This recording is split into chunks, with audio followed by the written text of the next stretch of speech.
Hey, welcome to another Kunes car convo with my good friend Petr Mrazek of the Chicago Blackhawks. Peter, what's going on, brother? Thanks for having me, Bobby here. All good. Hey, We just had a signing with the fans here, so a lot of fun. And now let's have a little drive here. Yeah, a little drive, absolutely. So we just had a great meet and greet here at the Kunes Auto Mall of Sycamore.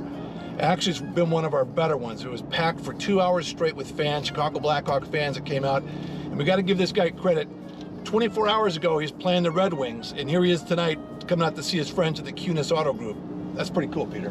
Well, we talked about it before.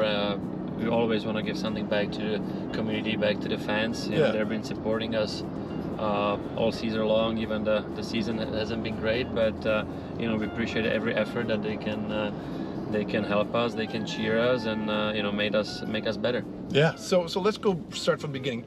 You are originally from Czech Republic. Okay, and so you grew up playing hockey there? Yes, I did. Grew up in Czech playing hockey there, and moved to Canada when I was 17. Okay. For Ottawa 67s. So I spent 3 years in OHL, and drafted by Detroit. Spent 6 years in Detroit organization before getting traded to Philadelphia. How many years were you in Detroit? 6. 6 years. 6 years. Then 2 months in Philly. Mm-hmm. Then I signed as a free agent in Carolina for 3 years, and then 1 year in Toronto, and now 2nd year in Chicago, and 2 more. Wow. So I'm really excited for that. You got a great extension just recently. Yeah, I was really happy that anything happened before the trade deadline, because a lot of speculations about you're gonna get traded there, you're gonna be going there, and some I'm so really happy before even trade deadline we made a deal on with Chicago. So as a player, how do you kind of tune all that out? Like, the idea of having to pick up everything and move somewhere. Like, how do you tune that out and just keep going to work every day and You're just not think about it much. Obviously, there is the noise around the locker room, right? The guys, friends asking you that, the media, especially these days, the Twitter and everything. You're trying to block it out and you don't think about those things, but obviously it's there, it's in your head a little bit, but once you have a game or anything, you just block that noise and you're playing the game. So you don't think about it that much in a game or in the practice, but when you don't play, you're home or you're with your friends, you go for dinner, people questioning those things. Yeah. Well, it's a pretty big compliment to you and your skill set that the Blackhawks gave you an extension. They see a future goalie in you, and they, extended it in a tough season, challenging season. But you've played great. I'm saying the teams have been challenged, but I think you've been solid in the pipes all year, and the Blackhawk management obviously saw that too. So you must have been thrilled to get that extension, right? Yeah, I was very thrilled that they start talking to my agent about possibly staying in Chicago, because from the day one when I got here, I was always telling everyone how much I love it here, how much I love the fans, how much I love the team, the organization, and the goalie coach in Chicago. So. I think the management knew how much I like it here, and I'm really glad that it worked out. Yeah, awesome. No, yeah, as fans, we're definitely happy to have you, man. I appreciate it. I'm really happy to be here. Otherwise, it would be maybe different outcome. But like I said, everything that we're trying to build here. I'm not a young guy anymore. I know how I've been in a teams that tried to win and made a playoff. So we're gonna try change those things after the season and move forward. So Manny, how did you get with your agent Manny? He's a great guy. That's who I originally met, who hooked me up with you. How did you and Manny get hooked up? So it's a funny story. I was with different agent when I was in Carolina, and I still had 1 year on my contract, and that was the year when COVID started and the season ended early, and we went to Europe, and then all of a sudden, we're playing hockey in the summer in bubble in Toronto. So we had to get back to the States, and I'm in the bed laying down, and we had a day off that day before going to play golf with some of the teammates, and I'm like, you know what? I'm gonna change agencies. Just came to. Yeah, I was just like, you know, it's time. I was thinking about it before, but I never done it. How long were you with the previous guy? Since my junior years. Okay. I was 15, 16 years old.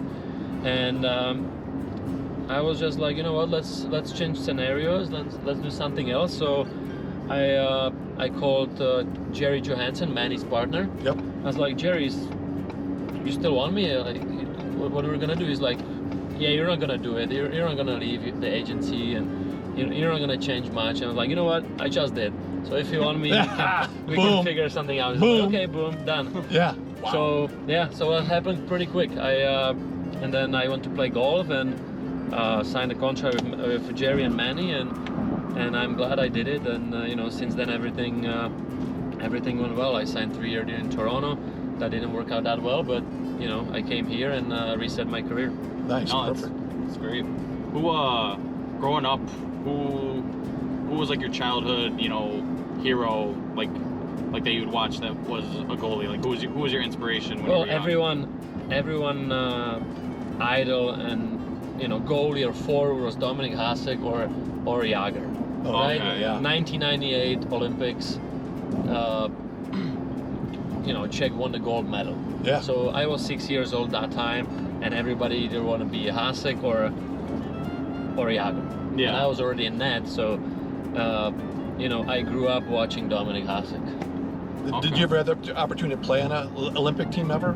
No, I have not, because since I'm in an NHL, we haven't been allowed to play one. Oh, right. Oh, right. yeah. Gotcha, So gotcha. hopefully maybe in 2 years, if I'm still around. Yeah, that'd be great. Yeah, because they just changed that, didn't they? They're saying we're gonna be able to go, so hopefully that things can change and I can play one. But you know, I played world championship or the World Cup.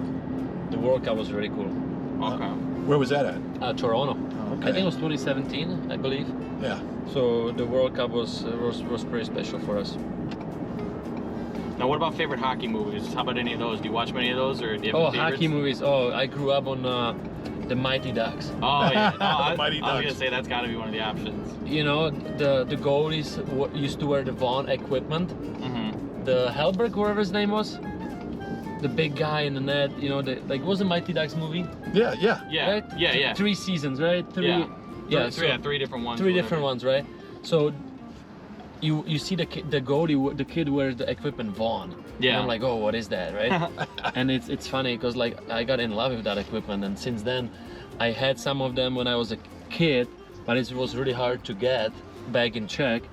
So once I came to Ottawa, I play one season with something else, and since 17 or 18 years old, I'm Vaughn right now. Yeah. So it's funny because like you know, growing up watching the movie, wearing those kids The gear? the gear, now I'm wearing it. Yeah, So it's that's pretty awesome. fun. And every time I go to the factory, it's in Michigan, they have those pads there. Yeah. You know, from the movie. So you've got a deal with one of the equipment people. That's the one you. Yeah, when I was drafted by Detroit,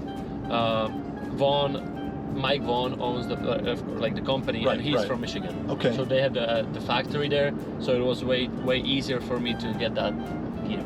Okay. And you've been with that brand Since then, yeah, you'll never see me ever. I can tell you that, or like you're not gonna see a picture of me previously playing NHL with different equipment. Interesting. Nice. Now your face masks are some of the best in the NHL. Where do you get those face masks done at?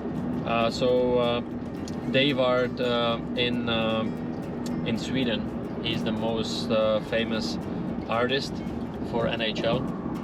So David does all those my masks, and I have different people with different designs, with different ideas. Friends of mine trying always to put some ideas together. So you know, it's been long ride, a lot of years in the league, a lot of masks. So some ideas are good, some are not as cool, but I think all the mask is, you know, and to have is special. Do you alternate them, or do you have one you wear the whole season, or do you alternate between 2 or 3? Because those are really cool. Your masks are I awesome. have 2 for home and 2 on the road, Okay. and depends how I feel, I guess. I don't have it, like I'm not specific. Oh, I have to play with this mask today, or Gotcha. with the other mask tomorrow. Whatever I feel like, I just put it on and wear it. Yeah. Perfect. So Chicago, you like Chicago, city of Chicago? I love Chicago. Yeah. We live downtown. It's You like the restaurants, the shopping. Yeah. I know your lady must like that downtown shopping, like all our ladies. We do. don't shop much, to be honest. We're like, you know, we just love the downtown. Like, I like the restaurant. We like good food. Yeah. So we like to going to restaurants. Like sometimes. Sarah loves to cook. She's a great cook. So that makes me easier. You know, make it easier for me after games. Yep. I have dinner. Because you everything. guys, by the time you get out and ready to go to a restaurant, a lot of them are closed. Yeah, right? after It's the late. after the games, we're like, there's not many times we go to restaurant. Gotcha. It's more like when we have a day off, we like to go have a good sushi or good Italian spot, you know, or like Mediterranean or Greek food. So we like to go on the days off, have a little date. So if Peter and Sarah are going out to their top 3 favorite restaurants in Chicago, what might those be? La Colonia, Where's that? that's on Oak Street. And what kind of food? It's like I don't know. Is that Asians? Or Okay. Like Chinese. Chinese, like Like a fusion or fusion, something? yeah. Okay. So La Colonia. That's one. We like what's the name of that? Wait a second. Mediterranean in the West Loop, and it's Maddie. Okay. Maddie's really good. I've heard of that place. My daughter has gone to that one. And we like sushi, so I would say maybe Momotaro or Sushi Fred's. Okay, gotcha. And of course, we did go have lunch once at Mart Anthony, right near the Yes, stadium. I love that lunch. Great Italian I food. was really upset the last time they were closed Yeah. because we were gonna do the lunch again there. Yeah. So, but they were closed. I think it was on a Monday. No, that's right? right. No, the Campos are great. Yeah, great food fans, there. good Also, people. great Yep. lunch spot. Yep. And I think it's a good spot for fans to go before a game. It's That's close by perfect. the ring, Yeah, that's where we were close Friday by night. the United Center, right? So Whenever I go to a Hawks or Bulls game, that's mandatory. We go to Mart Anthony before the game, and yeah, it's less than 10 minutes away. yes, yeah, for sure. So Now you don't have to lie to us because obviously we're Chicago fans. But would you say Chicago is your favorite city that you've lived in while you're playing?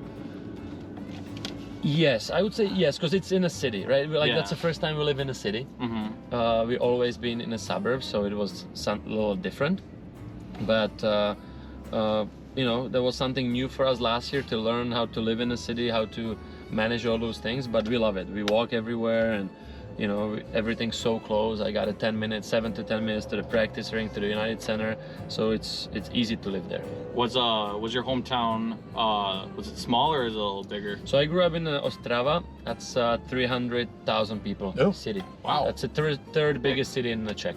Okay. Holy cow. Small, but you know what I mean. It's like Yeah. big for Czech, Yeah. small for here. I mean, yeah, compared to our cities, yeah, Yes. definitely smaller. But you know, like I think like, compared to a town like Sycamore, you Yeah, know, I grew up. that's So I grew up in a definitely village, 300 people village. huge. Oh, okay. Yeah, but like the city where I grew up, it's 10. It was to like 10-15 minutes to get to the city. Okay. So not much, not far away, but yeah, 300,000 people. And I sort of feel bad asking this because I'm sure you get it a lot, but I feel like we'd be stupid not to at least sort of bring it up. How excited were you and the guys when you saw that Blackhawks lottery number turn to the #1 pick? Yeah, we were hoping we can get it right. We made it a little difficult last year. No, you guys actually Because last kind 10 of turned it around games, for a yeah, little last bit. 10-15 games, we were actually playing good hockey. Yeah, Yeah. absolutely. So you know, it's the lottery went well, and everybody was so excited, right? The city, the team, the organization to get a special player like Petr. Yeah. And how much better of a goalie do you think he has made you since you started, you know, having to practice against him and stuff Yeah, like that? facing his shots, facing his you know, breakaways, all those things. You know, those kids are trying these days, trying new moves and trying to score from the goal line. You know, it makes every goalie better. And then you face it in the games. You see what might happen, and every practice, I think me or Saudi makes us better. Yeah. Awesome. Well, I think the arrow is pointing up with Chicago Blackhawks hockey. You know, I think that your extension, Connor, few little off-season trades, and I think you guys will be in the playoffs hopefully next year. Looking at another top pick too. Well, you know? yeah, see what's gonna happen if we get another first-round pick. Would be probably huge for the organization, for the franchise as well. You know, we cannot control that, right? It's all in lottery, but yeah, I think it's going in the right direction with Foligno and Dickinson signed. The older players and the experienced players be on the team and help the franchise to change the things around. Well, we're glad you're on our team, Peter. And as long as you're in Chicago, you're on the Kunes Automotive Group team, brother. We think you're an awesome person. You reflect our morals and the kind of people we like to do business with, and we're very happy that you're part of our team as well. I appreciate having me. Really happy. No, absolutely, brother. Thank you. Well, we're wrapping up our car convo with Peter, and keep Kunes Auto Group in mind, folks, and enjoy the video with my good friend here, and with Evan also, and we'll see you next time around. Thanks, guys. Bye-bye. All right. Thanks, baby.